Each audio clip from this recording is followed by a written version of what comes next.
Darrin, did you think MJF was like turning the page and gonna be a good guy, saying Bandito, you earned my respect? Did you buy it for even a split second? We know from his history, we know a little bit better than that. So you knew a setup was coming, although he was as sincere as possible while doing it, I and he know. did give a little bit of respect. Yeah. And then he proved it by his actions of I'm gonna have to put this guy out of commission. So I guess ultimately he was sincere in what he said. He just wasn't going to go congratulate him or That's raise his hand, but he Yep. did pay him respect in a way. I think that's a good. I don't clarification's a word, but it very specifically so. I think you can interpret Bandito earned his respect, and he decided to acknowledge it. And then, yeah, he said, "That's why I have to do this to you. I got to take you out. I got to hit you with Yeah. this belt." Too bad he missed by like 4 inches with the belt shot. But I mean, better than stiffing him and knocking him out legit. But whatever. It's not that big of a deal. The match was really good though. I mean, it was a type of match that you watch and you go, I can see why MJF, if he underestimated him, almost would not have to, but you understand he might legitimately be going, he gave me more of a fight than I expected. It wasn't a babyface turn. It was like kind of you're saying, almost an acknowledgement of the obvious, a good competitive, hard-hitting match that tested the limits of what MJF could do. But in the end, he's still a jerk, and he's going to be a jerk, and that's what he was. Yeah, and I both thought they both really shined here. MJF, of course, leaning into his cheating ways and being a jerk at the end, of course. But Bandito really, that was him in the main event slot and him coming through yet again, not just on ROH shows, but here on their main show, really coming through in that main event. And I mean, it wouldn't surprise me if down the line they would make him a world champion because he's been so consistent since coming back from the injury and having all those good matches. And he's proven like you put him on top in a spot where he can shine, he can carry the ball. So he came through when he got the chance. And so the Brody King alliance is interesting. Obviously, Brodito is a very popular dynamic team. We have to exclude the Macarena nonsense because it's I just can't get past that they thought that was a good idea to do in the middle of title matches. I mean, do it after the match, do it when your opponents are clearly down and outside the ring and you're waiting for them to come back in. But there were times they did it, and I just rolled my eyes and like, who can take you guys seriously after this? But it didn't kill them. It didn't kill their popularity, but it was an eye roll.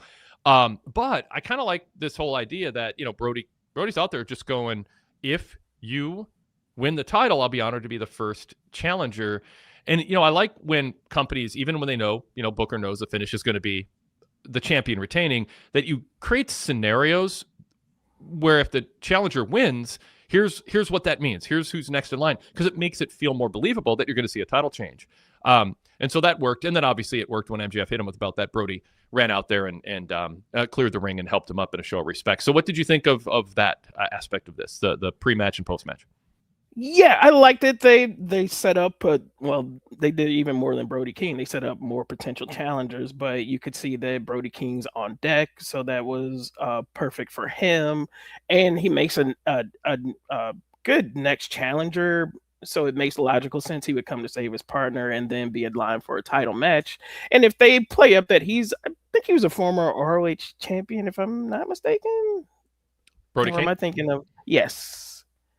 I think so, but I think so, but yeah, they can play up his title history. Yeah. Well, he's had titles, if not the main ROH title. They can play that up. He's a very he never held the world title. Thank you, Google search.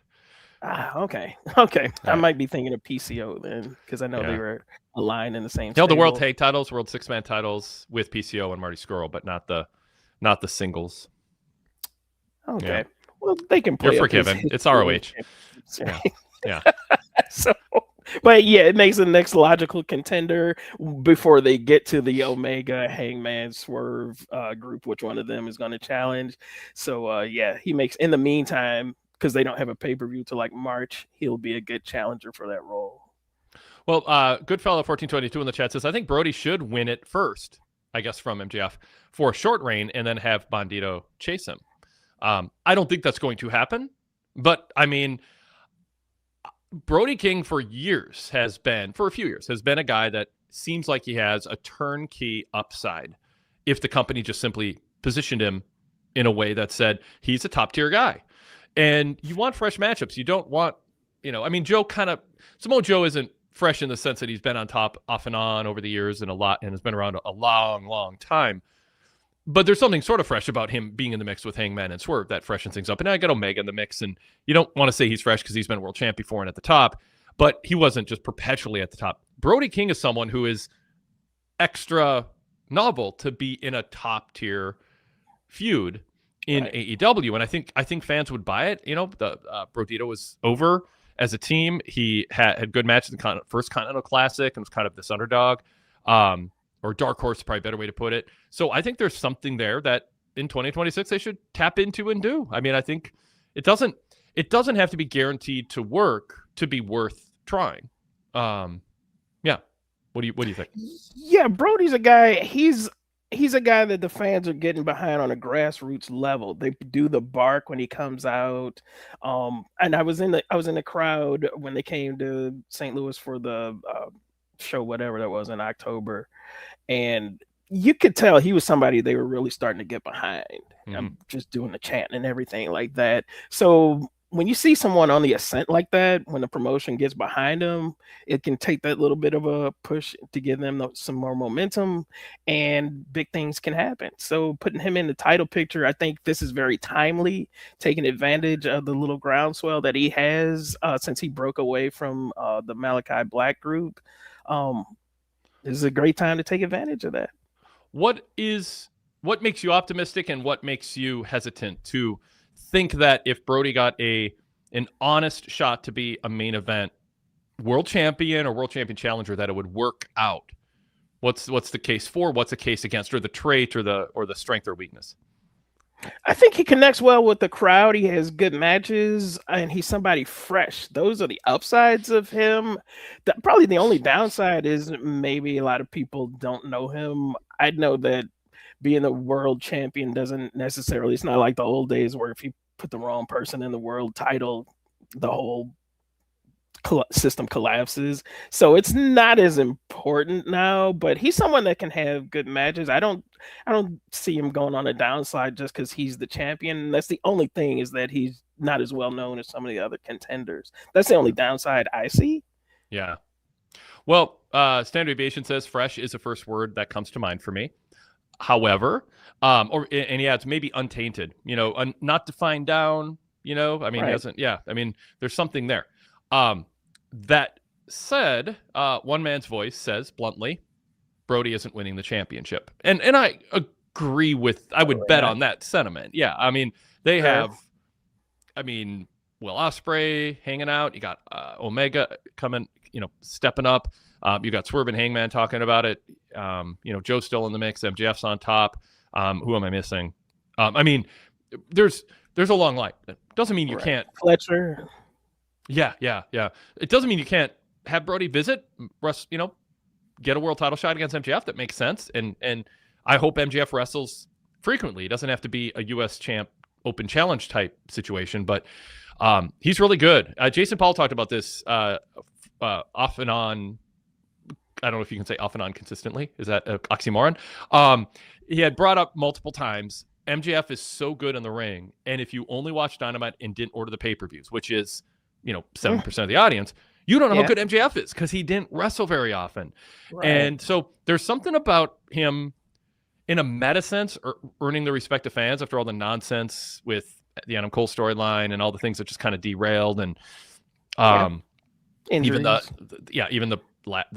MVP Lashley Shelton thing, just like earn respect by not being the shock jock trying to do OMG lines and get a buzz on the internet, kind of grow out of that, and also just wrestle more so people can actually see how talented you are. You're not just a big mouth who has a privileged schedule that, is different than workhorses in the company like Hangman and Mox, that kind of thing. So I think he can work on a number of levels. And if he can go out and have a banger with Brody, that's going to add street cred to him, kind of in a meta sense, and also help his babyface opponents in the sense that they're going to be fighting not just a loudmouth, but a guy who's showing the entire Dynamite audience repeatedly he's really good.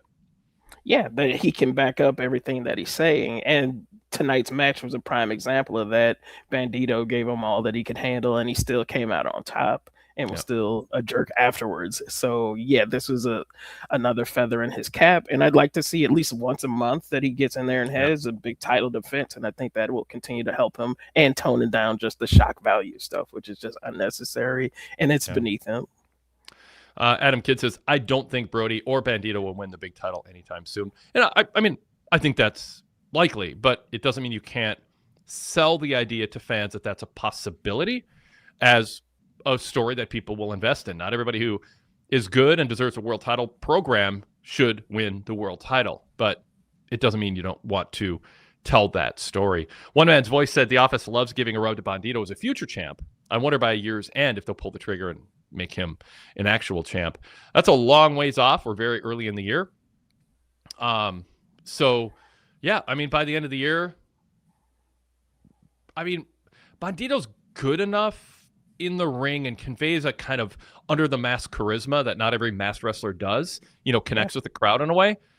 I mean, I'm not ruling it out. I will not call it even odds. I'm not going to bet on it, but I mean, I wouldn't rule it out. It'd be much later in the year, though. I think it'd be post All In, post All Out, or maybe in the fall they'd give him some sort of reign if they are serious about trying to elevate him, even if it's a bridge title reign and it's not real long.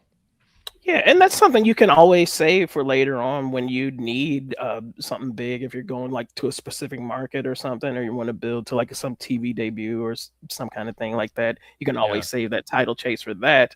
But also, let's not forget that Bandito is the ROH World Champion also now. So, and that's just a step below the world title. I'm kidding, but but he is the ROH champ, so that counts for something, I'm sure.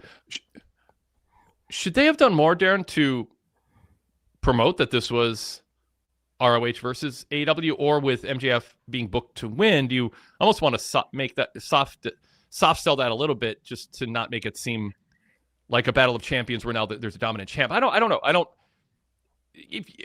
The ROH brand is so weird in this ecosystem. So what do you think? Yes. I don't know if they just didn't want to overshadow what the points they were trying to get across by not selling that it's champ against champ, because I don't know why you wouldn't mention that, and they barely did make a mention of it, maybe just like the ring announcements or whatever, but maybe they just didn't want that to overshadow the story that they were going with, I suppose.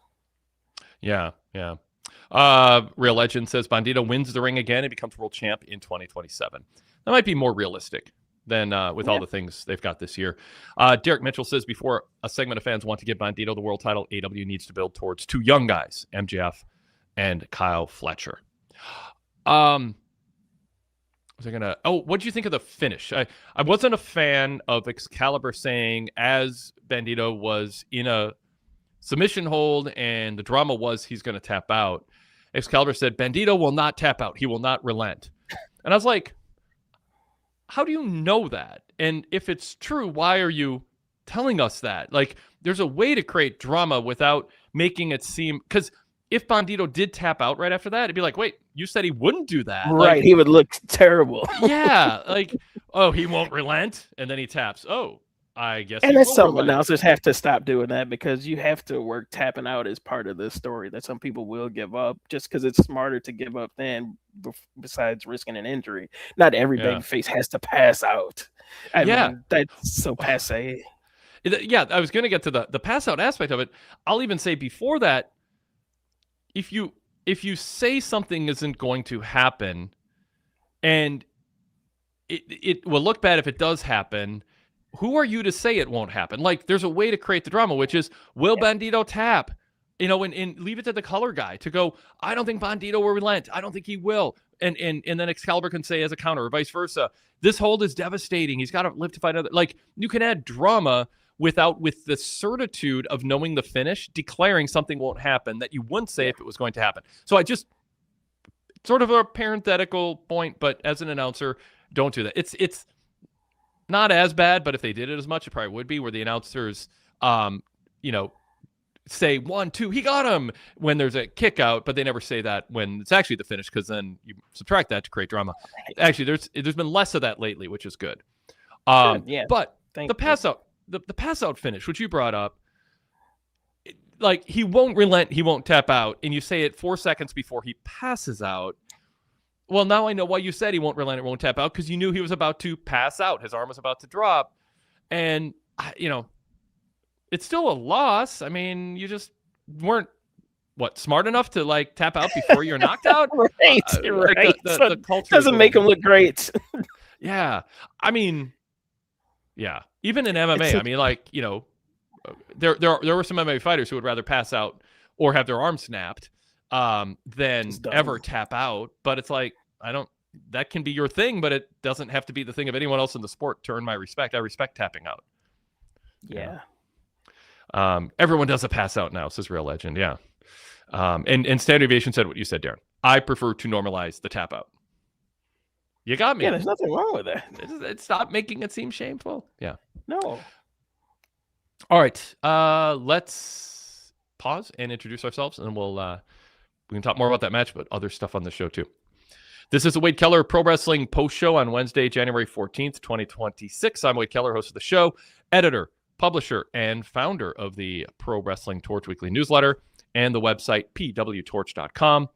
You can subscribe to our free podcast by searching Wade Keller on your podcast app, Apple Podcast, Spotify, any Android or iOS app, and you'll see a red logo and a blue logo pop up. Subscribe to both. The blue logo is our main podcast. That includes this week's flagship episode and also includes pay-per-view previews, interviews, and more. And then the red logo show is the podcast version of our post shows. I want to say, and hopefully I'll say it again a little bit later, Darrin, because I want to spend a couple minutes talking about Impact's debut on AMC tomorrow, later in the show, with AJ Styles and a big world title match. I am going to be hosting a post show right here tomorrow after Impact with Joshua White. Darrin, you would have been my first pick, but you refused to do a show 2 days in a row with me. No, that's not it.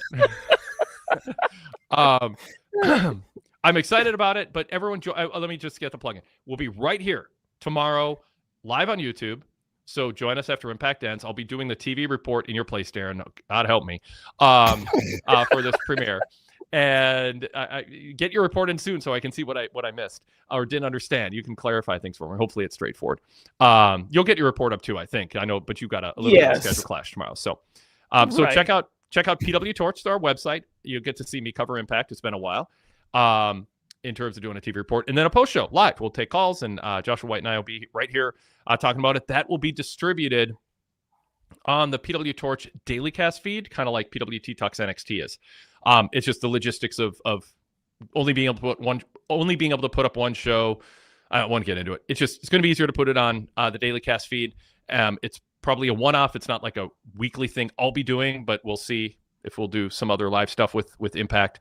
But subscribe to the PWTorch Daily Cast is my whole point, or you'll miss it if you are like the vast majority of you listening to us on the podcast audio-only side of things. Search PWTorch on your podcast app and subscribe to that. If you haven't already, that's free. That's a whole other set of shows, different show each day of the week, different hosts, different focus. And the Impact post show that I'll be hosting with Joshua will be on the PWTorch Daily Cast feed if you're looking for it. But of course, you're invited to join us on the live feed on YouTube. If you're on the audio side of things and you haven't watched us live on YouTube, you're invited to do so. Search Wade Keller or PWTorch and you'll find us on YouTube there. Subscribe and set an alarm so you're notified when we are about to go live. My co-host tonight is Darrin Lilly. He is a longtime PWTorch contributor covering primarily TNA Impact Wrestling. And it's unfortunate the timing. You couldn't be there for this big AMC debut. I know. But the one time they do a live in TNA. But the good news is if you were going to go live with me tomorrow night, I probably wouldn't have asked you to be on tonight, back-to-back nights. And so now we get a little preview from you later in the show of what to expect tomorrow. So everyone stay tuned for that. That at least mitigates some of the great disappointment people have in you not being there tomorrow night live. I'm sure. Yeah. Well, thanks for having me tonight, though. Absolutely. So you can be part of the show right now if you're watching us live in the chat. We got a good community there, and we always look for comments to put up on the screen and comment on. And then you can also email us, wadekellerpostshow.com. That applies tomorrow night also during Impact. If you have questions, topic suggestions, rants, complaints, compliments that you want us to read on the show tomorrow night or anytime we do a post show, wadekellerpostshow@gmail.com. If you have a more general, broad, big picture question that's not super pertinent to that night that you want us to address on the Wade Keller flagship, send that email anytime to wadekellerpodcast@gmail.com. And finally, you can call us if you want. The link to that is in my TV report. I also posted it in the chat. If you want to be a caller on tonight's show, give us a call. And as always, we don't push this much lately, but I'll just plug it again. If you want to be an on-site correspondent, if you're attending Raw, Dynamite, or SmackDown, or Impact tomorrow night, if you want to join us live on the show as a caller, audio or video and audio, drop me a line ahead of time to arrange for that. We'll get back to you and we'll arrange to have you brought on when it works for you while we're live. All right. I think that's everything we need to do cover. So let's get back to talking about tonight's Dynamite. And let's just get right to our first caller. Rude Dog is interested in talking about tonight's episode of Dynamite. So let's bring him on and see what he has to say. Rude Dog, welcome. Hi, Wade. Hi, Dave. How's it going? It's good. Yeah. What do you think of Dynamite? What's on your mind? At first, I was a little confused. Like, I thought it was at Daly's place because it looked like an amphitheater type setup. Yeah. But then they're like, "Oh no, it's in Phoenix." And I couldn't even tell if it was actually an amphitheater or not. But it's Arizona Financial Theater. I mean, it's a theater setup. So, yeah, I think probably more like Daly's place than a typical arena. Right. Yeah. Well, it looked good. So yeah, the angle they chose made it look good. Yeah. Yeah. I didn't. Yeah. They've got the entrance stage. I mean, I'm just looking at a seating, a photo of it. And yeah, it's very much a theater setup with 1/3 seat surrounding it, not a full circle.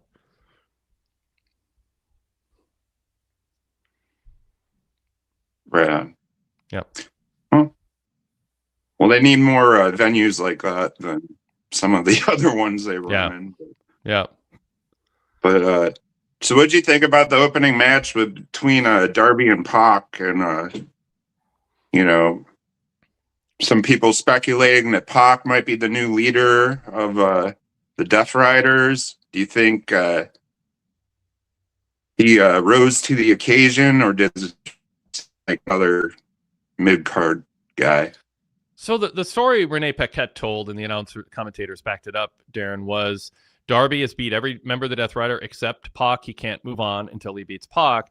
And then he beats Pac, and now you're thinking, well, it's pro wrestling, and he's not done with the Death Riders. That he might think he is, but they're not going to let that be the case.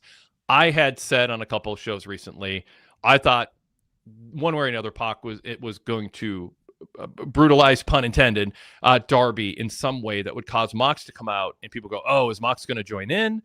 Can have Bobby Heenan, play Bobby Heenan going, whose side is he on? To just ruin the whole thing. But you had a Mox run out, but you could actually legitimately do it here. I mean, actually, this is an example where Heenan's comment would have made sense because you would believe Mox would be torn. There's mutual respect with him and Darby. They fought it out. They've been aligned.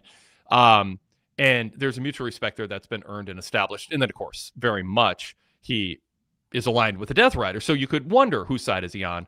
I still wouldn't recommend saying it, but at least here would have made more sense than imagining Hogan is on the side of the outsiders, which was not something anyone storyline canon-wise was guessing at the time Heenan said it. So in this case, I thought, yeah, they were going to have Mox run out and do a big angle where Mox took sides, sided with Darby, and then it would be a battle of the Death Riders, whose side are the rest of the Death Riders on, and they had a big angle. We didn't get an angle at all.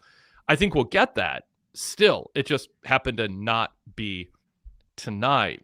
And Standard Deviation said, I liked Wade's idea for Pac better. Thank you. So I guess, Darrin, talk about the theme of the match and the outcome, the lack of an angle afterwards, and just the quality of the match too. How you thought Pac and Darby did in the time that they had allotted. Yeah, it was a solid match. The big bump on the steps that Darby took, just unnecessary. He kind of, and I think I mentioned this before, he's just kind of reminded me of Mick Foley. He's a beloved wrestler and character on the show and doesn't need to put himself at risk to do that, but he just seems insistent on doing that kind of stuff. And he doesn't need it at this point to stand out. So I just kind of hate seeing that because he's going to get seriously hurt one of these days and just unnecessarily. I mean, he can really get over and connect with the crowds doing other stuff than that. So that kind of loses a point for me because I just hate to see that kind of stuff. Because I mean he's like one of their top guys to me, and it's just unnecessary to do all that. But as far as the Death Riders thing, I thought that they would extend the breakup a little bit so that they could go face and maybe go up against Don Callis's crew, because I think there's a lot of mileage out of doing that feud. So I would do you want it? Do you want, though, an official babyface turn for Mox, who's aligned with some members, to go after the Callis family, or are you suggesting they're already babyfaces as a group? I don't think they are, because Pac tried to cheat. So you're advocating for a faction versus faction battle. Let the fans choose, or they would just choose the Death Riders without a turn. Yeah, I think people would choose the Death Riders given the choice of the two different groups. Yeah. I think there's so much mileage and like tag matches and singles matches you could get out of that. And I could really see that as a feud that would kind of take off. So I would delay any kind of split for the sake of it. If you want to go ahead and turn Mox, I get it, because people are starting to get behind them just the way that they've booked them. But I would hold off a couple of months and see what you can get out of that Callis feud with the Death Riders. My thinking has been, though, that Mox will side with Darby. Darby won't necessarily align with him in a faction. Darby will still be his own guy, but Mox will come to his aid to kind of cement or complete the babyface turn. And then, maybe Claudio and Yuta, or maybe Claudio, Yuta, and Garcia all join him, or Pac creates his own faction, or he keeps them. But I get what you're saying. I mean, that might be what they're doing, that they're going to just kind of have a heel versus heel war and not really have a big moment where they turn. But I still think, though, there's value in Moxley and Pac, especially, breaking up in some formal way. I like the idea of a splinter that leads to a feud with them, but you're making the case, let's get through a Don Callis family feud first and tell that story if it's going to be told later. And I think you can probably do both. I think you could too. Yeah. Yeah. I mean, stating the obvious, Real Legend says the Don Callis family outnumbers the Death Riders now. Yeah. I mean, it would just be a section of the of the Don Callis family. We don't need any 27 on 3 matches. Rudog, back to you. I think the Don Callis family has more members than everyone in Ring of Honor at this point, but I don't know. I don't know how good of a leader Pac would be for any faction. He's a great wrestler. His personality is pretty bland. He could be fiery sometimes, but I don't really want to see him cut a big match promo. I'm higher on my vision of Pac as a leader of the group, but I'm not disagreeing with you're saying we don't want to see him stand in the middle of the ring and cut a 12-minute promo, but I don't want that to be a prerequisite for someone to be a leader. And it sounds weird to say, because it's pro wrestling, you gotta be able to talk to get your character over. I think Pac can do it just in fewer words than Moxley's been doing, fewer words than Don Callis is doing.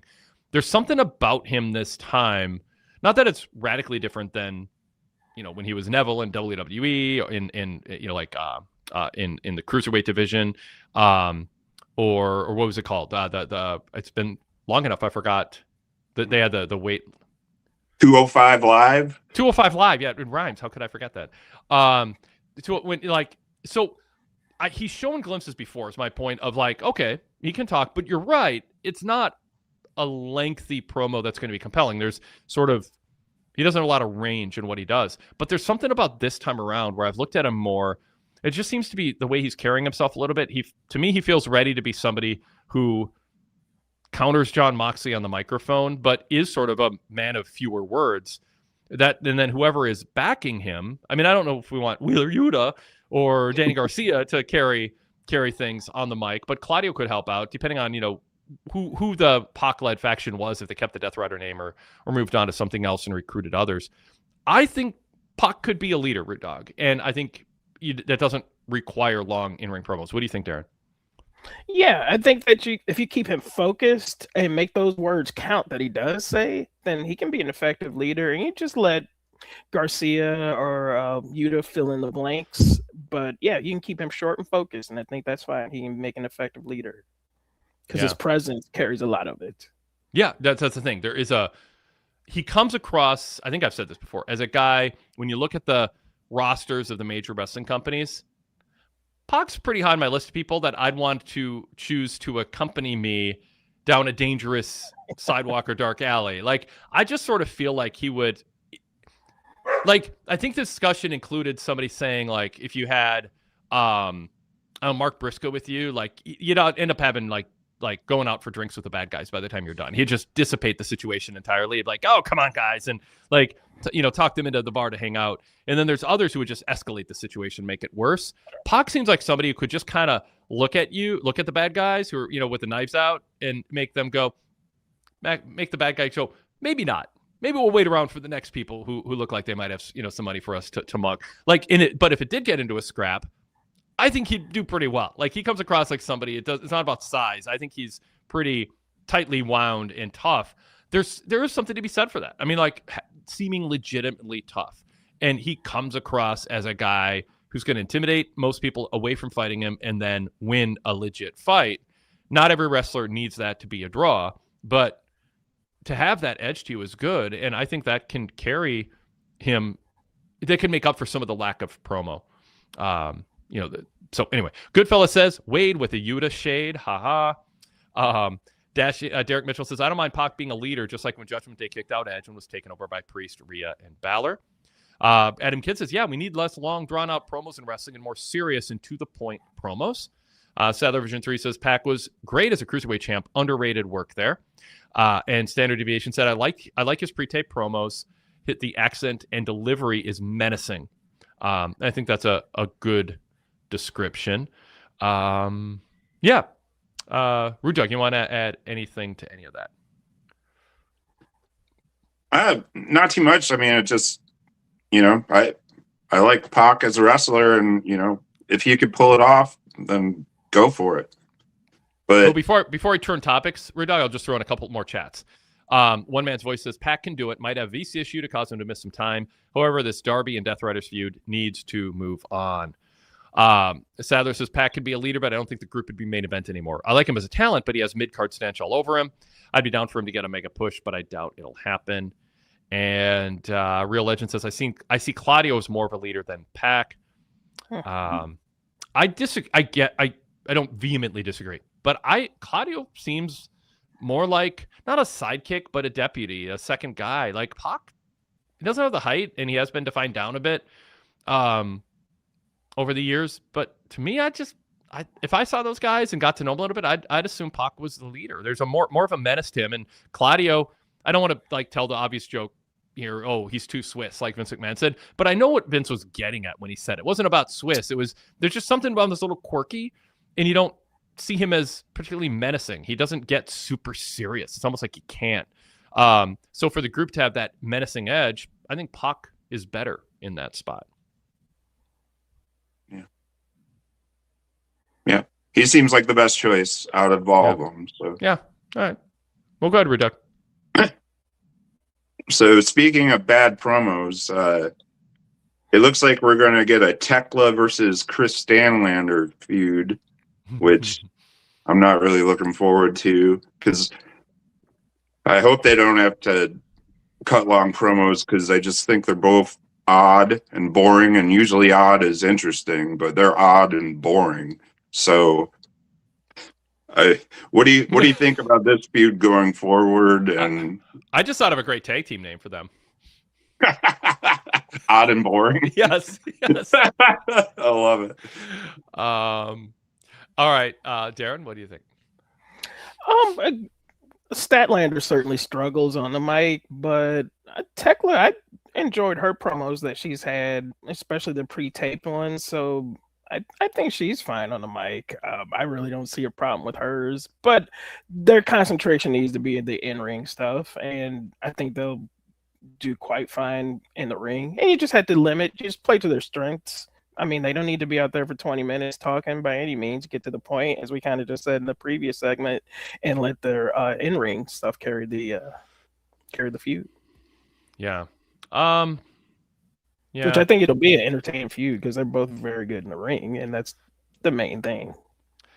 Tekla feels like she's doing a gimmick in a way that's not believable, like Chris Statlander used to do, and Statlander has tried to break away from the alien gimmick, but doesn't have a lane that she naturally falls into that's charismatic and compelling on the mic, minus the gimmick.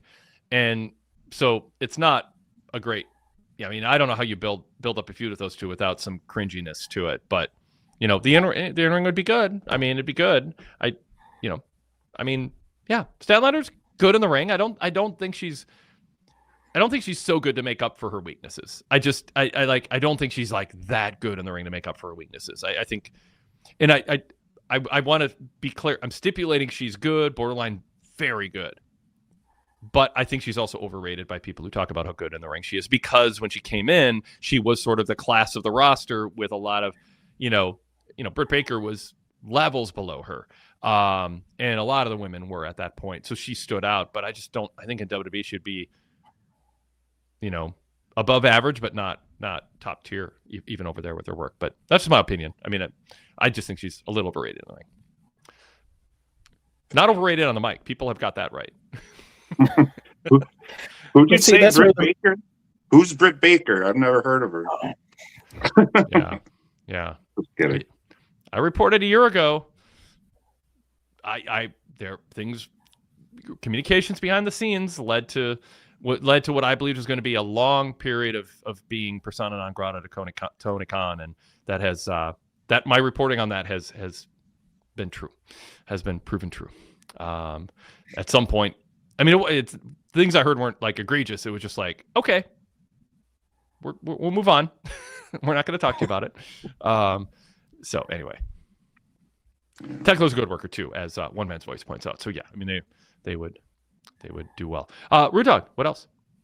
Yeah, I mean, I'm not saying it would be a bad match, but I just don't want to hear any promos. Just go to the match on that one. But yeah. So a different one. So this was the first time in the tag team match that Jake Doyle and Davis, they just call them Doyle and Davis. What a creative name that is. But so what did you think of their first time tagging together, and do they have any chance in being anything in the AEW tag team future? I'm just preoccupied with what would their team name be if not Doyle and Davis, playing off of the like the Double D Express. If this was like 1984, they'd be like the Double D Express. Everybody was an Express back then. I don't know. I'll think about that while I throw it to Darrin. What do you think of their push, their performance tonight, and their presentation and their push? Hey, copyright Paul Heyman, trademark Paul Heyman. Oh God, the threes, the 3 Ps. Performance. I can't think of what they were, but I just did it by accident. All right, sorry, John. Good debut, and they're positioning them as a tough guy tag team. Doyle, I know from Impact as Jake something, and he's someone who's had a lot of potential, and from the local scene also here in St. Louis, he's a guy with a ton of potential, and I think he'll finally be able to realize that here, because it looks like they're going to put them at the get them that title shot, and FTR is going to bring the best out of anybody. So this is a good way to showcase them. I saw a lot in Davis, and when Fletcher got his big singles push, I thought that might be it for Davis, but there's a lot to him. I mean, he moves very well. He's a really good wrestler, and I'm glad that they were able to repackage him, because I think that there's a lot you can do with him. And I was pleased with how the team, I mean, it's just their first time, but I was pleased how it turned out. How about Jake something shows up and Mark Davis becomes like Mark Nothing, and we get something and nothing? Oh man. Don't give him any ideas, Wade. I'm here all week. Tip the server. Standard Deviation said Don's double D with some underline under it. Don't know what that implies.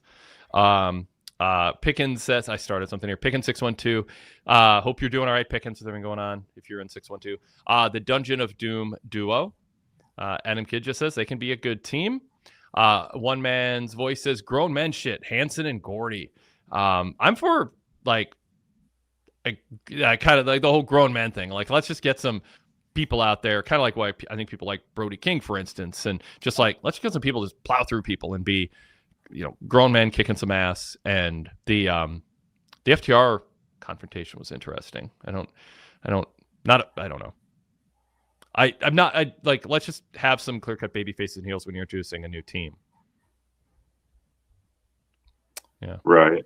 Don Callis family kind of will fight anybody. So I know, but that doesn't mean you have to introduce a new team and want people to boo them, and then you have FTR come out and I don't know.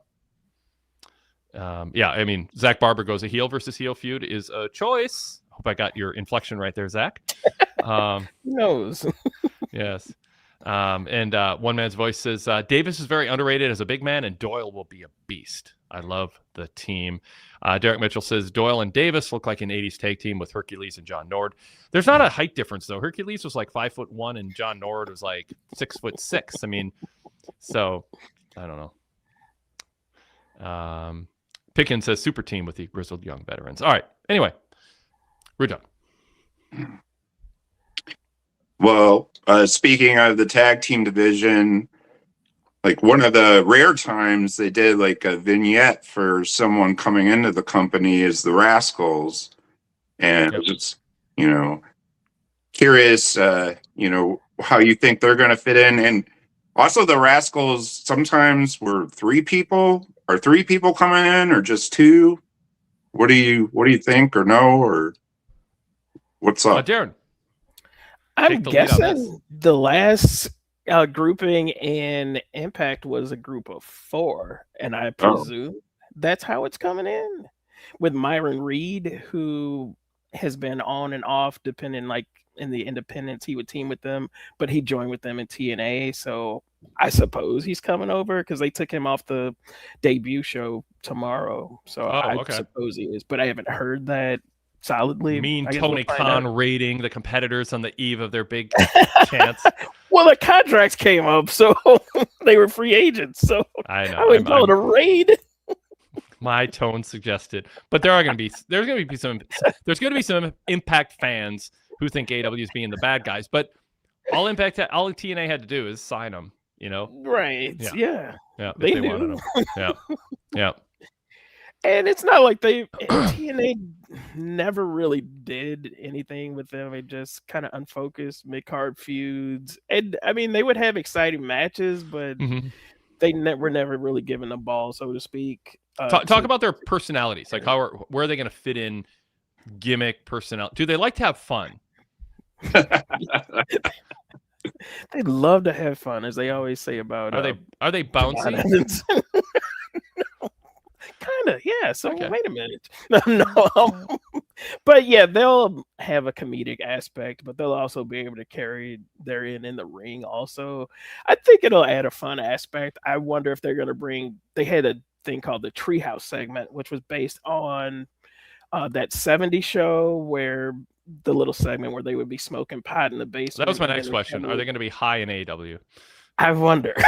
The logo was green, so they would indicate that they might be at least alluding to that, but I don't know if they're going to do the whole treehouse segments or not. But I think they'll add a fun dynamic, and at the very least, they'll add some youth, some personality, and they will consistently have good matches. So I'm totally on board with them joining. I'm excited. Yeah, so Pickens says AEW's Instagram account had all 4 of them. Okay. And Derek says, yeah, it's reporting all 4 have signed multi-year deals. So there we are. Yeah. Adam Kidd says very flippy, so they'll merge right into traffic. Yes.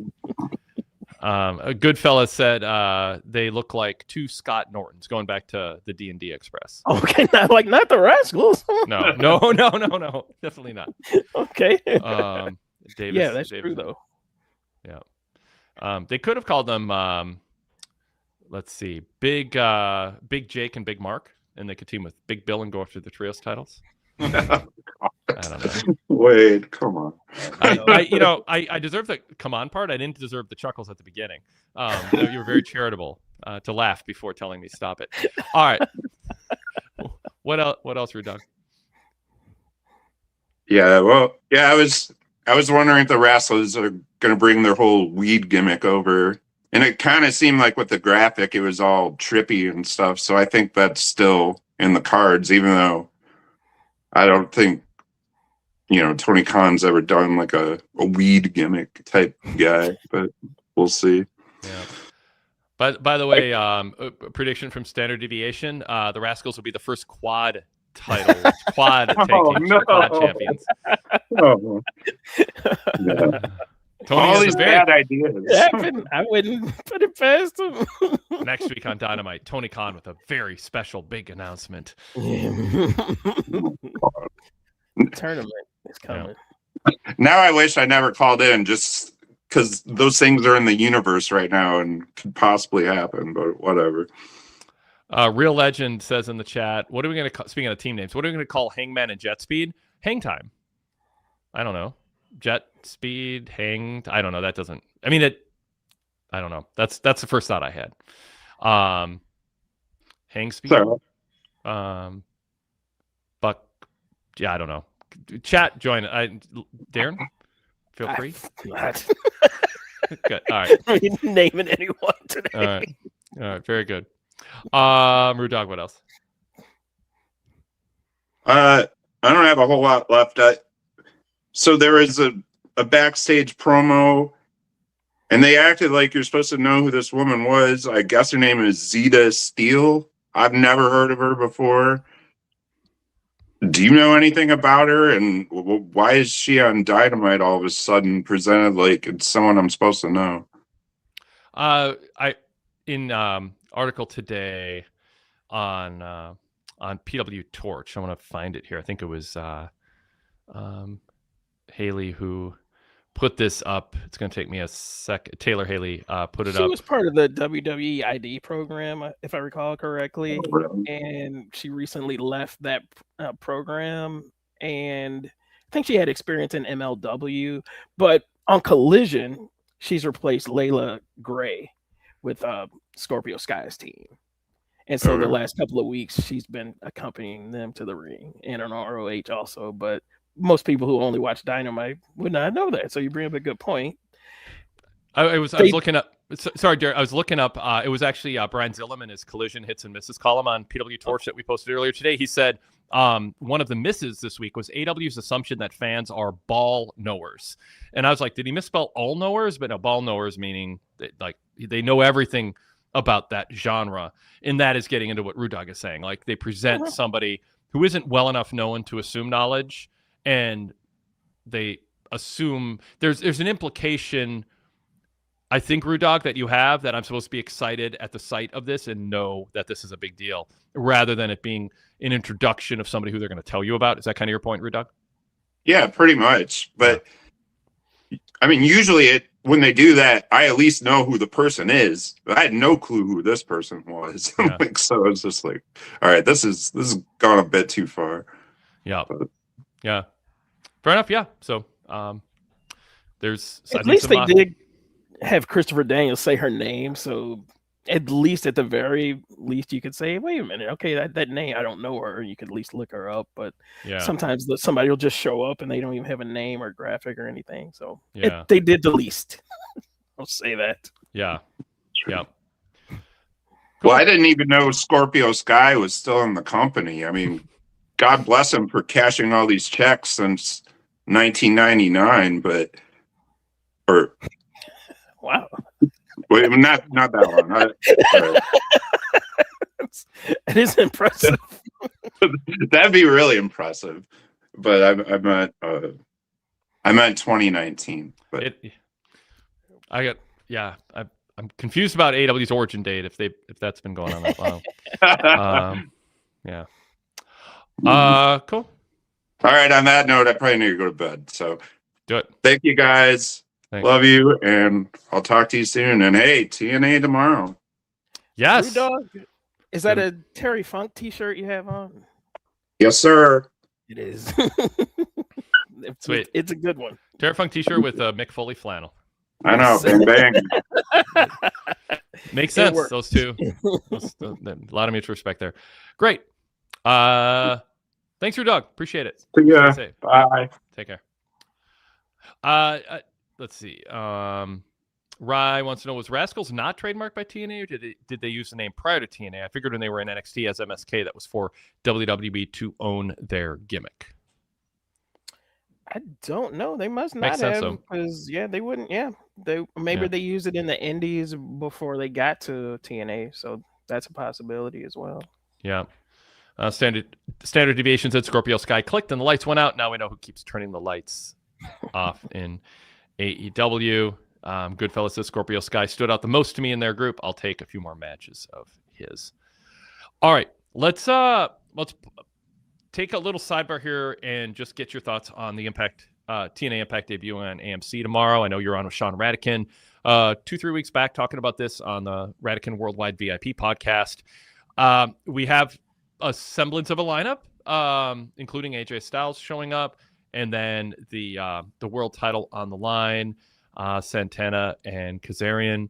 What do you, just give me your open-ended question. Give me your thoughts as we head into a big night for TNA moving up a significant notch in cable availability to wrestling fans who still have access to AMC.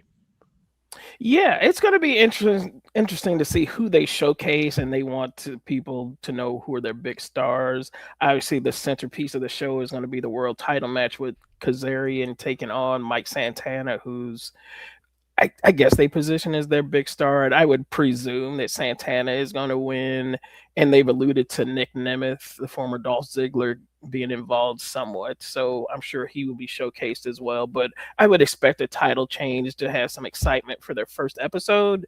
AJ Styles, as you said, is coming in. Bully Ray as a guest commentator. A good chance to use your volume control to turn TV down, at least here in the Lilly household. But also the Inspiration and the Elegance brand, I think that's for the tag team titles, so they are getting some of the knockouts on the show. The world champion Li Ying Lee not being featured, I suppose, so that's, you got to save something for the second show. And of course the Hardys, who are probably the most well-known people on the roster. They're going to be teaming with Elijah to take on Order 4, and Order 4 is Mustafa Ali's group, who's been featured as like the main heel group, so it's good that they're going to be on there and being featured as well.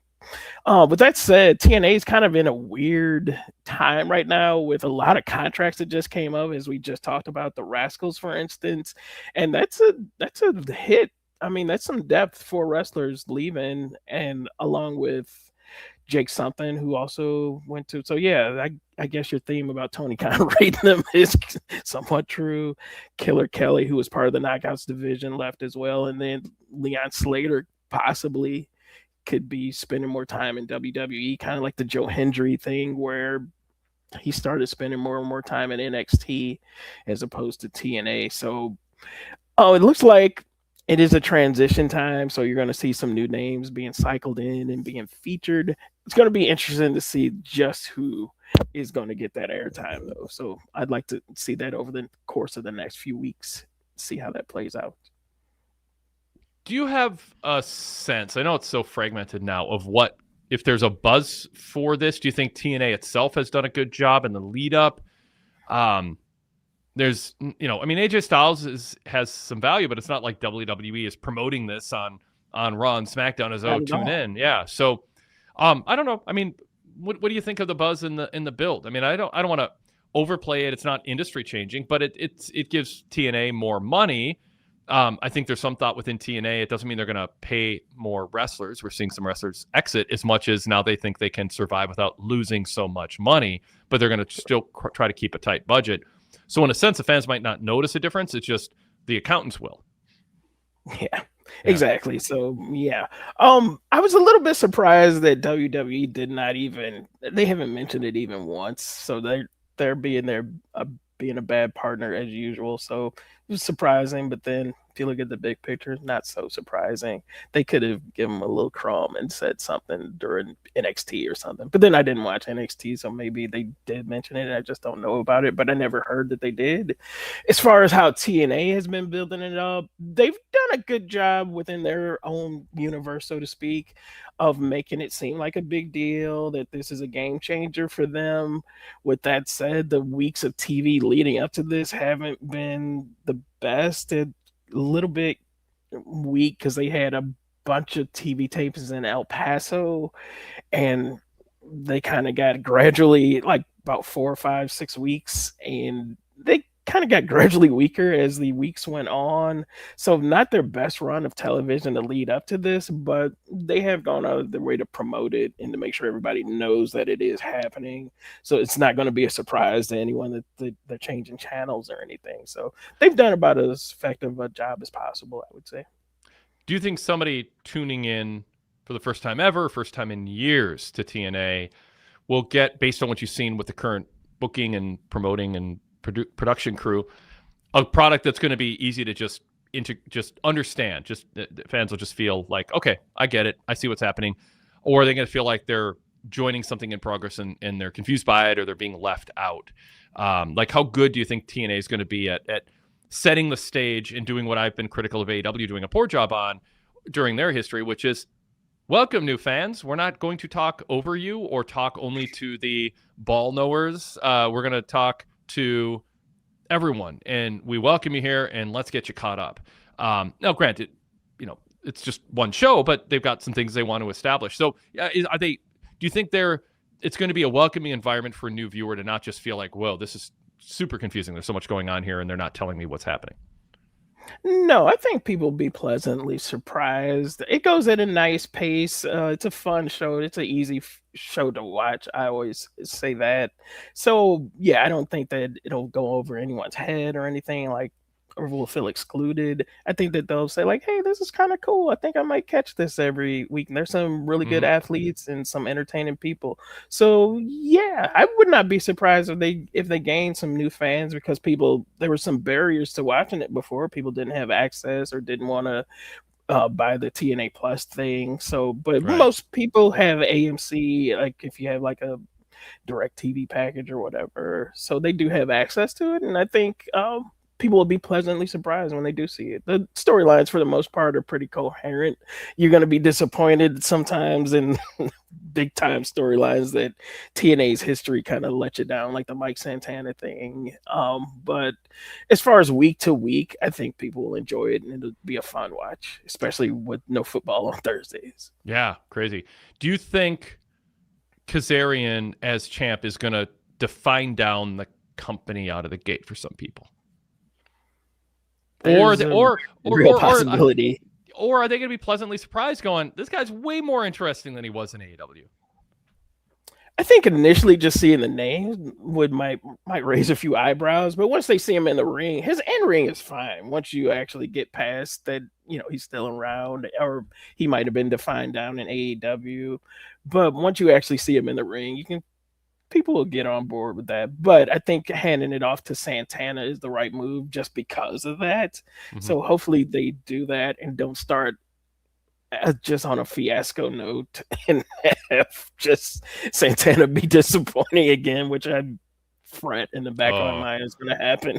Yeah, the regular TNA viewers will be upset by that more than the new people tuning in. Derek Mitchell said, no, for sure not. I mean, yeah. All right. Derek Mitchell says, I've been watching TNA on Access every week, and new viewers will be able to watch without being confused. So there we go. I agree. Yeah. Okay. So elsewhere, going back to Dynamite here, anything else you want to say before we switch on? No, that was pretty much it. I'm looking forward to it, even though I'll be late to the party. But yeah. So Hangman Page, Brian Keith, a quick setup, and then Hangman wins in 9 minutes. And then it was, it's fine. Joe has a bounty. Keith wants to win it. What's the word? Capture it. It was in my head and then I lost it. What do you do when you collect a bounty? He wants to collect a bounty. That's what I was looking for. And then afterwards, we get some promo work from Hangman and Swerve. And then Kenny Omega came out a parade of world title challengers. What do you think of that segment?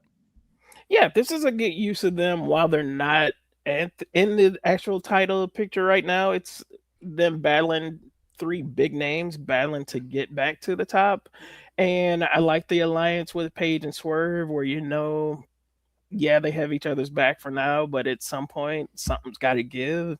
And in the meantime, it's going to be fun just to watch that journey. And then it's always good to have Omega back in the mix. People love him, and just good to see him back in there in some singles competition. And so, yeah, I think this is a good use of them while they're waiting to see which one of them emerges as the title contender, if not all 3.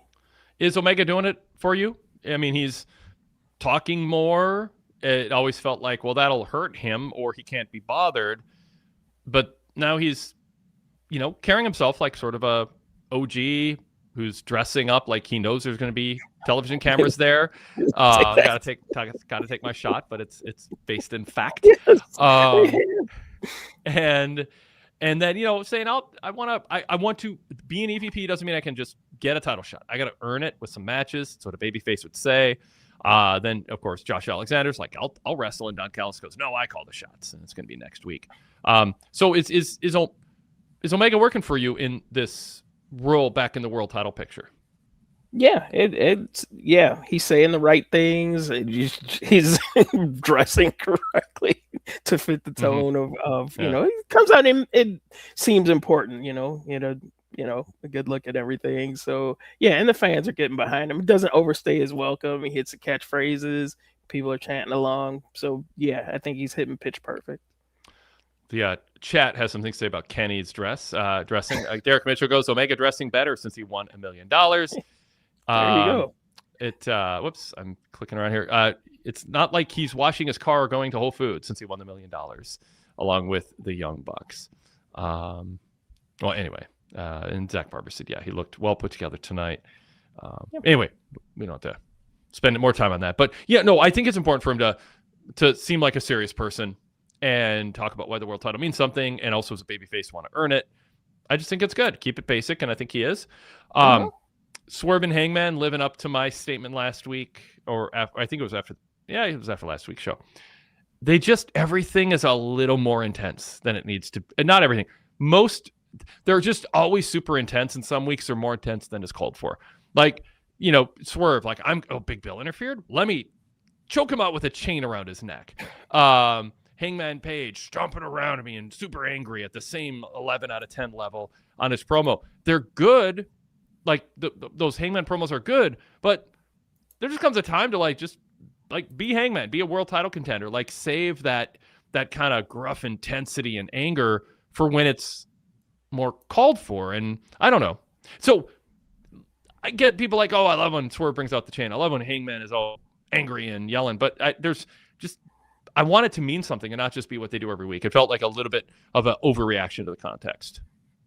There's something to be said for that. And maybe if they toned it down just a little bit, I get that, but they're 2 intense guys, so kind of see the other point of that. But yeah, maybe they're going a little bit too far. I get that.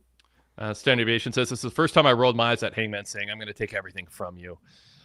Sadler version 3 says, Swerve is just unlikable to me for some reason. He's a face that is always in a pissy mood. All right. Obviously, most AEW fans disagree, but I mean, I get it. There's just something about those two, especially when they're around each other, just a little much. It's just a little much. That's all I would say. Renee, by the way, I want to compliment her backstage reporting gimmick. It's not a gimmick. It's just her role. It really worked during ring introductions for the opening match. I just think she's good in that role. I want her to be a more, I don't, the Orange Cassidy thing is fine if that's the only humor she ever does. It's just that little awkwardness between them at the end of promos.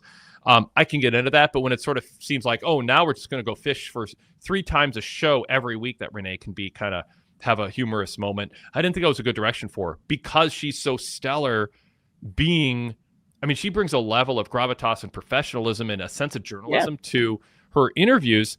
And the sideline reporter gig she's doing it really, really well. And so I hope they lean into that more with her going forward. Derek Mitchell in the chat says, yeah, Renee Paquette as Pam Oliver or Aaron Andrews as a sideline reporter.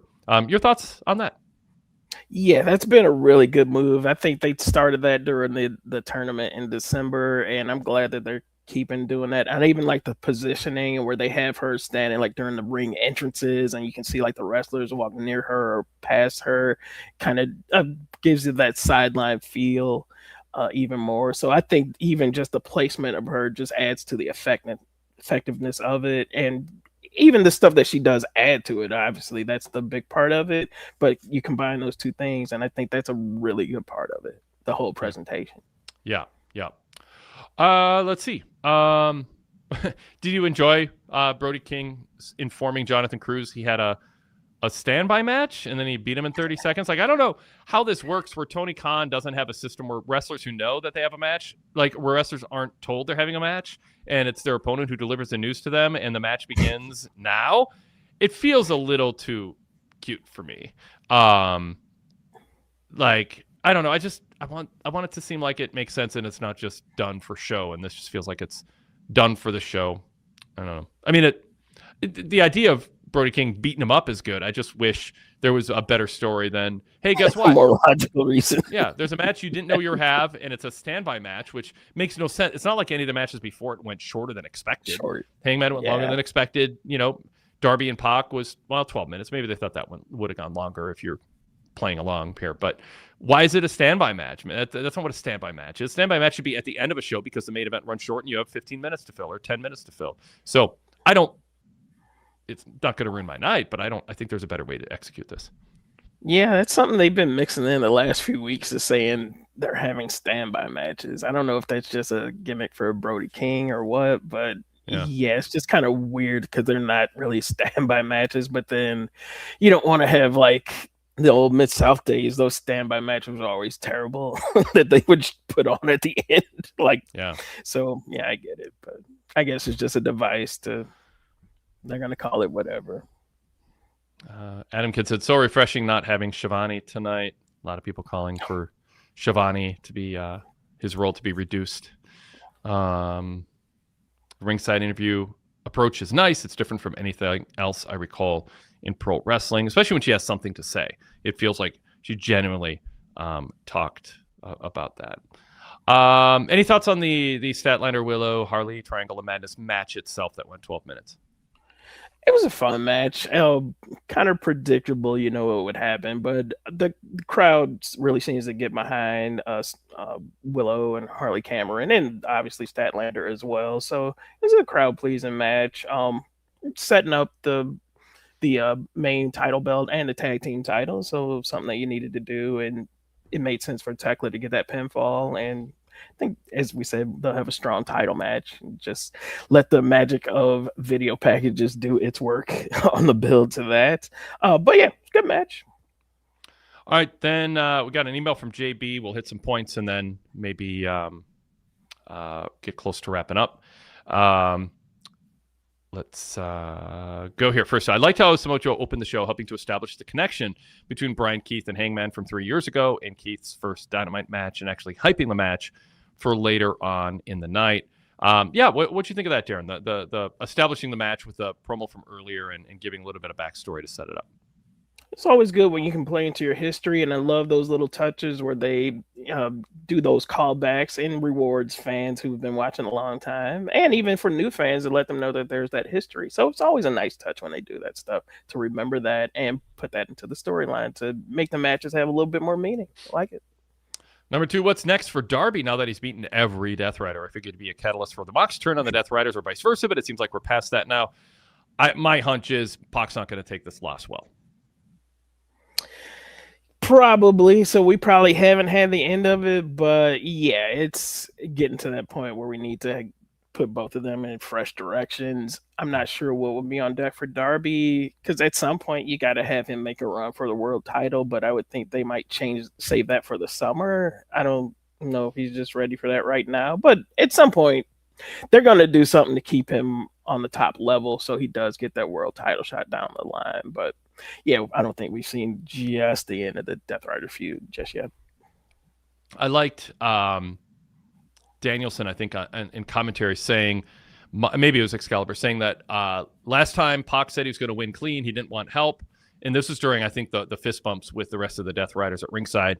And they pointed out, well, last time Pac said that and he didn't live up to it. Like, if he's going to be heel, you want him to seem like he's not a man of his word. He talks a big fight, but when someone gives him a tough fight, he wants help. And he did that again. Like, it foreshadowed what they did later in the match, which was Pac in trouble, calling for help from the back, waving for help. And so, yeah, heels should not be men of their word most of the time. Right.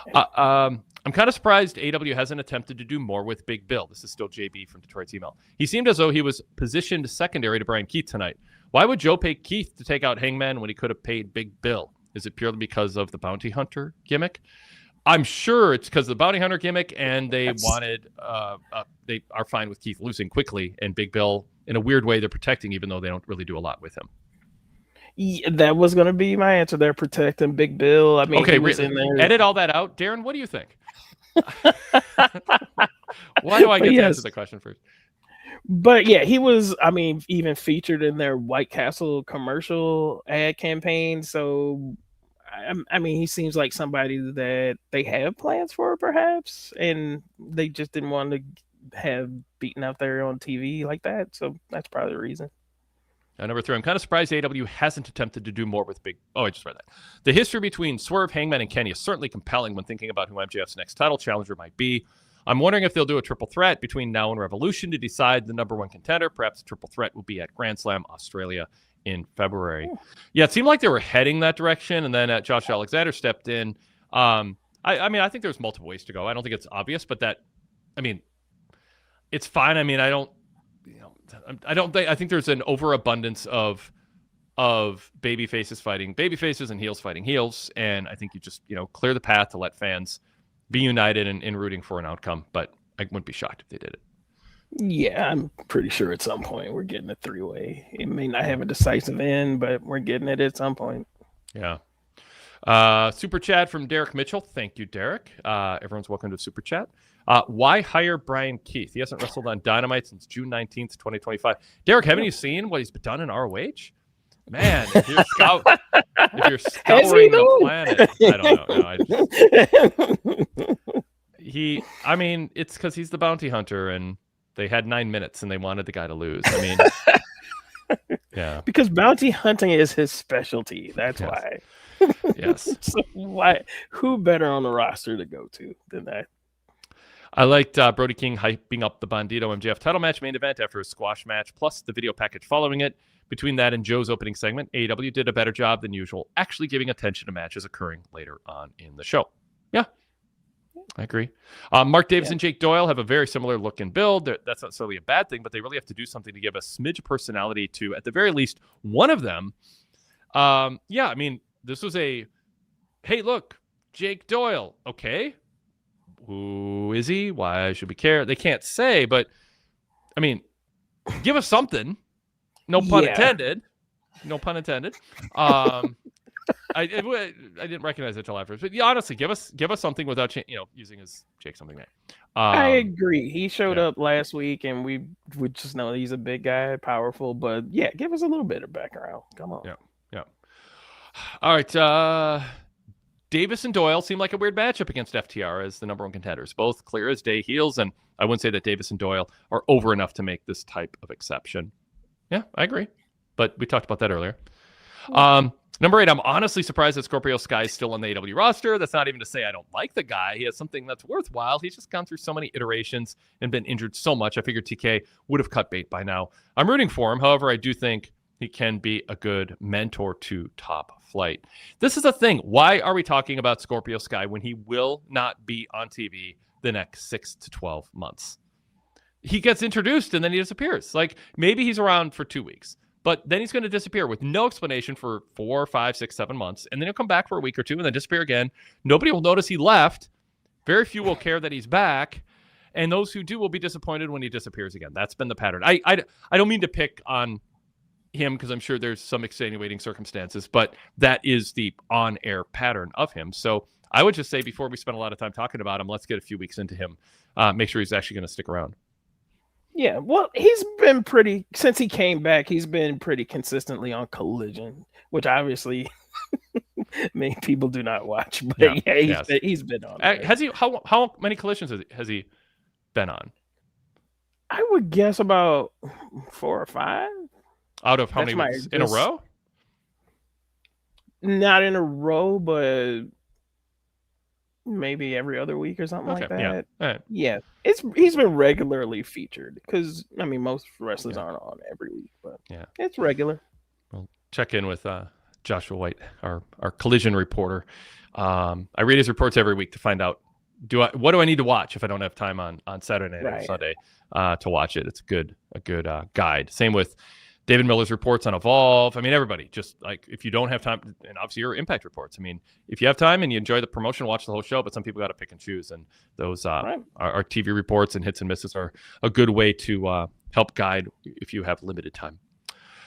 All right, Kingston and Ortiz is a very intriguing new tag team to me. I could see them holding the tag belts at some point in 2026. Darrin. It's possible. Yeah, they're solid. I could see it. Yeah, it works. Are they setting up Tekla to challenge for Willow's TBS title? I really like the juxtaposition between the two, so I believe it could work. That is a juxtaposition, but I don't know. I could see it being a mess in their promos too. I don't know, but it could work. I mean, I want to see it. I'm not sure.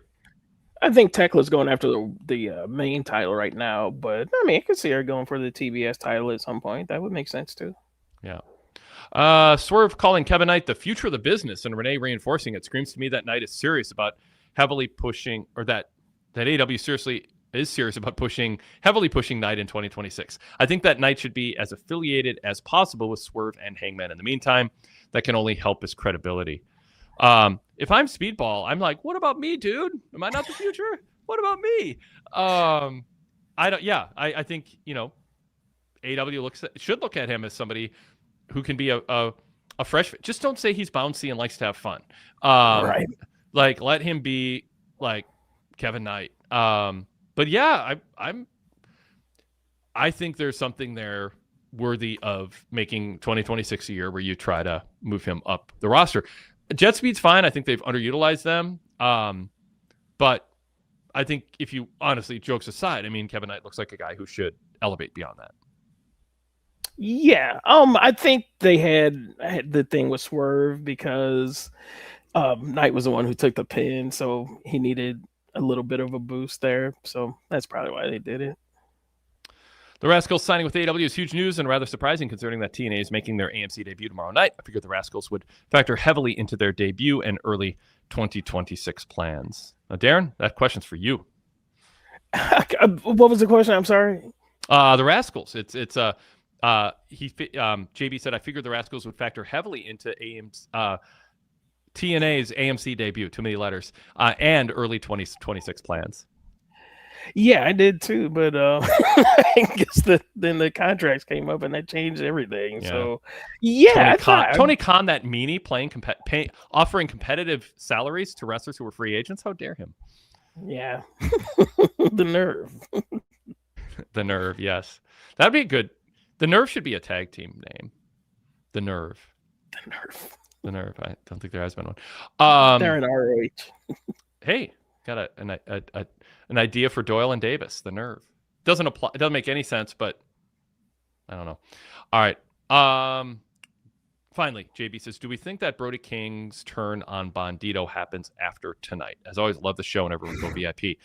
I don't want Brody to turn on Bandito. Like I cross my mind. Oh, this is where we get the trope where the friend who wants to take on the champion comes out, but Bandito didn't win the title. Had he won the title, it would have made, I guess, more sense. But I think people like Brody King, and he's a good babyface. The vignettes have pointed to him being a babyface. I don't think he should turn. I don't think he will turn, and not anytime soon, as in the next 9 months. I don't think there's any reason for that. Yeah, and I don't think the fans want it either. So you would be fighting against the tide. So I don't think there's a reason to do it. That does not stop promoters from doing things that don't make sense, and there's no need to do it. But in this case, I don't think that they will. Darrin, anything else from tonight's show you want to bring up? I think we've covered quite a bit. By quite a bit, hopefully everything. No, I didn't have anything else. Yeah. Yeah. So one note, just there's reporting, and I heard this afternoon, but didn't have a chance to independently confirm it. Powerhouse Hobbs headed to WWE. So we talk about comings and goings. Rich Fan on Everything with Rich and Wade, a VIP exclusive podcast yesterday, had Hobbs as his number one choice to jump from AEW to WWE. As soon as WWE heard the podcast, they got on the phone and offered Hobbs a contract. If Rich believes in it and Wade endorsed it, then, but our Rich talked mostly about it, but I agreed with his assessment. I didn't have a lot to add. I think Hobbs would benefit from WWE. I think he hit a ceiling with what AEW can offer. I think him just snarling and no selling felt like a gimmick out of the 80s, and kind of there's something there, but AEW just didn't have the coaching or the producing or the wherewithal to get him to the next level. And I think there's something there. There's another level to get to. And it's just he's been spinning his wheels. And I don't think ring style wise, Tony believes in him in a top spot. You know, I mean, Moxley likes him and wanted to get the best out of him. But other than that, like I want to see Hobbs do well. And I think, frankly, WWE's a better place for him just in terms of his ring style and the options he has. Sometimes when you hit that ceiling and there's just nowhere else, it's time to switch, to different leagues. And I think he'll do well. I have reservations about going to WWE for other reasons, but but hopefully he'll be treated well there and get the push that he deserves. But I think he's got a ton of potential, and I hope he does well. Yeah. All right. Thanks to people in the chat with shout outs. I'm in the Minneapolis-St. Paul area, and during Dynamite there was a shooting in the north side of Minneapolis, and it's dominating the cable news right now and blowing up my phone. So I've gotten some emails during the show, people just wishing me well, and I'm doing all right. I actually spent like an hour and a half with the police chief of my town and talking to a veteran officer about everything going on at an open house in the community, and shared some of that with my neighbors after it was over, some of their thoughts. And it's a concern right now with these ICE agents roaming around and doing stuff that I don't get the sense the Minneapolis mayor said get the F out and he said the word ICE get the F out. It's pretty clear I don't know. I haven't seen a scientific poll, but it's pretty clear the community doesn't want him here, and everything was just fine. There's no problem that they're solving, no matter what you see on some cable news channel or some bro podcast or paid for by Russia. I can tell you this community did not need them here, and it is way worse with them here than with them before they were here, and it'll be better when they're gone. I definitely got the impression at the community get together tonight before Dynamite. Everybody wants them gone, including the cops, the local cops, at least a small sample size. But I mean, and maybe they're just whatever. I got that sense that it's like, can we please get this over with, get out of here? But everyone's just gritting their teeth and waiting for this show to end. And it is a reality TV show to try to prove some sort of point. But it's dangerous and it's stupid, and it didn't have to be this way. But we've empowered diminishing clown maniac, malignant narcissist, con man to run and destroy the world, and he's doing his best to try right now. And if you're with Joe Rogan and you're surprised, a lot of us aren't. And we tried to tell you, and I am going. It's not like I'd rather be wrong, but I'm not going to say we weren't right. And this was a bad decision to bring him in the first time. He doesn't know what he's doing, and he lies all the time. And his one skill is conning people. And he's brilliant at it, and he has a whole machinery behind him for selfish interests. But my God, it's just, to be in the epicenter of it, and the 1980, I think 1984 would have been embarrassed by the brazen lies of the misinterpretation of what happened last week when Renee Good got shot. I mean, it's just like, you can't watch that video and think that guy who shot her, the ICE agent who shot her 3 times, is hurt. And now they're saying, oh, internal bleeding. He just stepped out of the way like a shopping cart at Trader Joe's. Right. Like the car didn't speed up. She just said, I don't have a problem with you. The car was steering away from the guy. And he was, my interpretation is he was mad that her wife mouthed off at him, and he had baggage. That's what it was. Yeah. I mean, I don't think that's a stretch to say that's pretty obviously the top candidate for what happened here. And so I just hope people like if you don't know how wrong that shooting was and how like blatantly, completely contradictory to your own eyes, what happened, if you don't see that they do not respect your ability to discern with your own eyes what's happening. They're telling you not to believe your own eyes. You have to twist yourself into such a pretzel. You should be so insulted that they think so little of you, but they always have. They've always seen you as marks for their con. Always. Yes. I did all the talking there, and you're just not. No, yeah. Always. I'm agreeing with what you're saying. Yeah, 100%. Yeah. Yep. Marks. Yep. I mean, I think we're like more able to discern it in pro wrestling than a lot of people, because it is a work, but he's been a showman, and obviously Stephen Miller's pulling the triggers. Trump isn't like really. He's mentally capable of breaking things and doing impulsively ridiculous things that is going to affect a lot of people in the world negatively. But this is, I mean, Stephen Miller's doing most of this, and my God. All right. Anyway, thank you, JC Scooby, Wade Keller family, and everyone in Minnesota. Yeah, I don't know. But anyway, I don't want to, I want to check out the news, see what's going on in my community, but it's one thing after another, and it just would be all it's going to take. Like people outside of the country, like, oh, how will this ever end? It's like all it takes like 10 or 15 Republicans to go, let's end this next week. We have 3 co-equal branches. Yes. All they have to do is just go impeach and convict. You can have his cabinet who he's like not fit for office.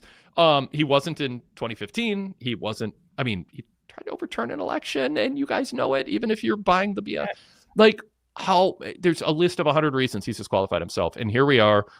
He's absolutely destabilizing the world that a lot of us in this generation, broad multi-generation of peacetime, take for granted, and is destroying it to distract from the Epstein files and to break things while he goes downhill mentally and physically, and in terms of his popularity, distract from all the things that he's doing wrong. And it's infuriating. It's infuriating. It is. Yes. So it's just insane. I mean, I'm just ranting a little bit at the end to vent and hit the release valve. But yeah, I think no matter what your views are, and if you've disagreed in the past, come on, you got to know now. I know it's hard to it's hard to admit, but even Joe Rogan's like, what? Yeah, right. Every smart person who is well informed and not swayed by the propaganda. You shouldn't feel. I don't know. I mean, you can feel bad for being. The propaganda machine is sophisticated and relentless, and in the algorithms. Well, it's effective. It's effective. It is effective, unfortunately. Yeah. And social media algorithms can create a bubble universe you live in, and you don't understand what's going on outside of it, and that has been effective. But I don't know. Goodfellas says they still don't know, and it's still, and it sucks.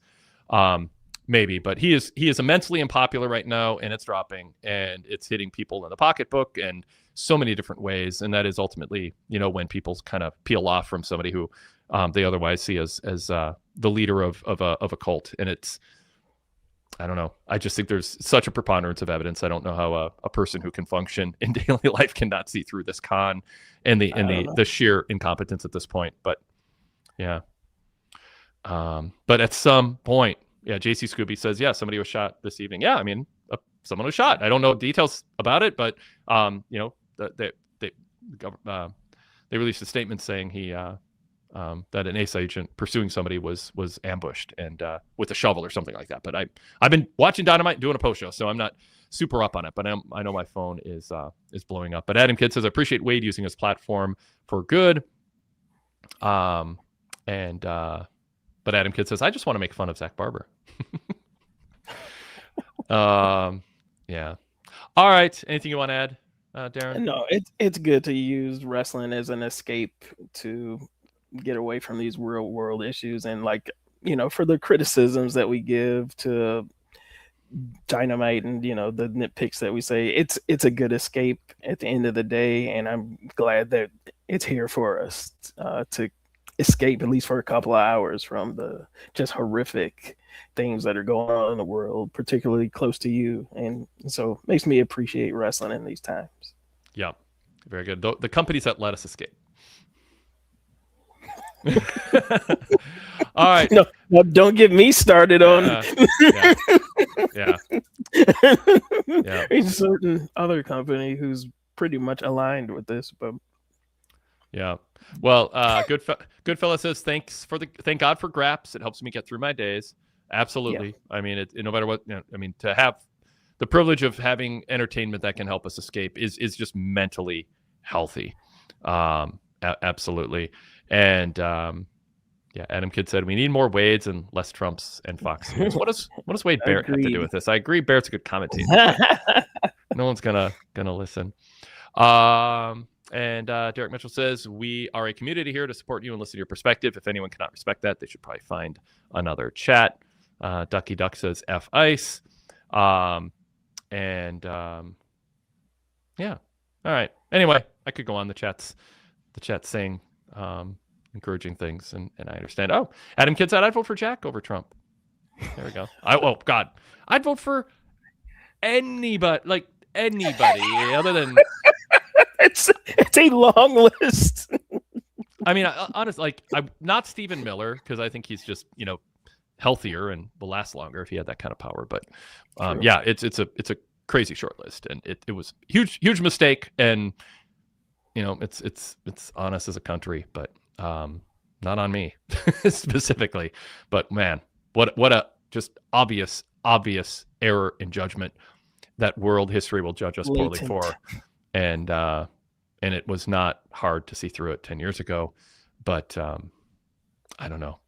But the emails, and Kamala didn't answer that question as artfully as I wished, so therefore I must come on, people. All right, since you brought that up, yes. Oh, now I wonder what people like Roman Reigns, who went in the Vanity Fair magazine and pretty much said something like that. He some kind of convoluted language where he admitted that he voted for Trump or whatever. And here's a guy who was on TV crying when he had cancer and everything. I understand that, but now he voted for someone that's cutting cancer funding and funding to colleges and stuff. So how does he feel about that?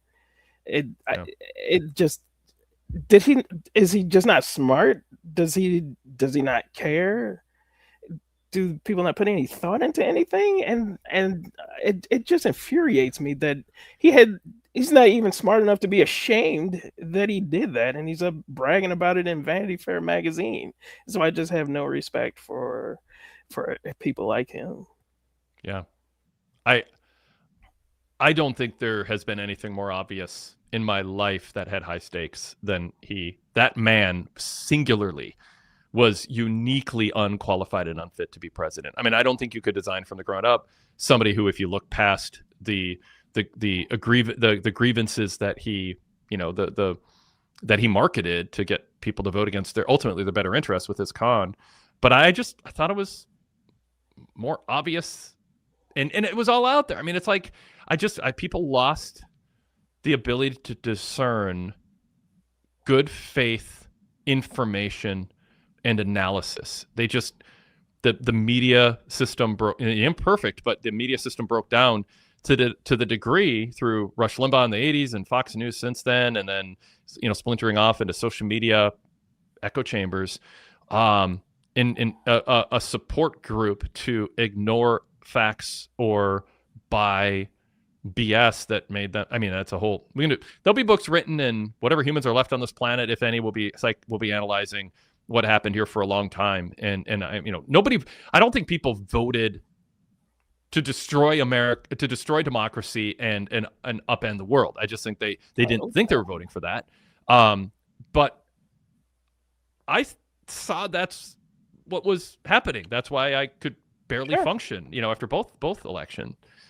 Cause it wasn't like rah, my team lost and I'm bitter like a football game. I thought it was going to be horrible for the world and horrible for people who voted for him, horrible for people who didn't vote, horrible for people who voted against him, and horrible for people who didn't have a chance to vote because they were too young or not in this country. And all those things are true. And